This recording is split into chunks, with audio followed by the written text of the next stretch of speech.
बीडच्या मस्साजोगचे सरपंच संतोष देशमुखांच्या हत्येला 2 महिने पूर्ण झालेत। या प्रकरणामध्ये आतापर्यंत वाल्मिक कराडसह 9 जणांना अटक करण्यात आली आहे, तर कृष्णा आंधळे अद्यापही फरार आहे। देशमुखांच्या हत्येचं प्रकरण हे वाल्मिक कराड आणि धनंजय मुंडेंचा राजीनामा ते कृषी खात्यातील कथित घोटाळ्यापर्यंत पोहोचलाय।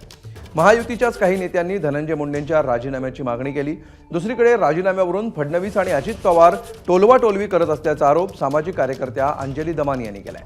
तिकडे सीआयडी तपासावर समाधानी नसल्याचं संतोष देशमुखांचे कुटुंबीय सांगतात। त्यामुळे या प्रकरणाला पूर्णविराम कधी असा सवाल अजूनही अनुत्तरित राहतोय।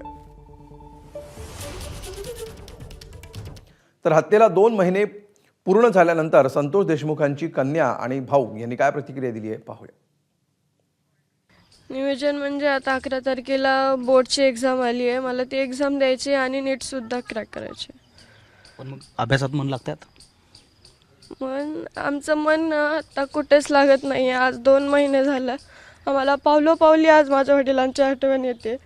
हे दुःख आम्ही वारंवार सांगतोय। आज आमच्या कुटुंबामध्ये इतकं दुःख आहे, नाही तर आमच्या गावातच पूर्ण दुःख आहे। आमचं गाव शून्य, आम्ही कोणच या दुःखातून आज सावरू शकलो नाही।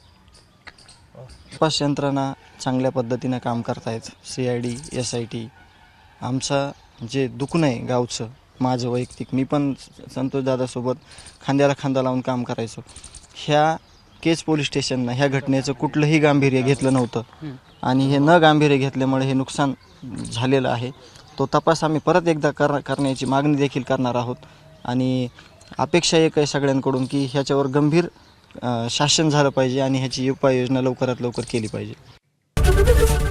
ABP माझा, उघडा डोळे बघा नीट।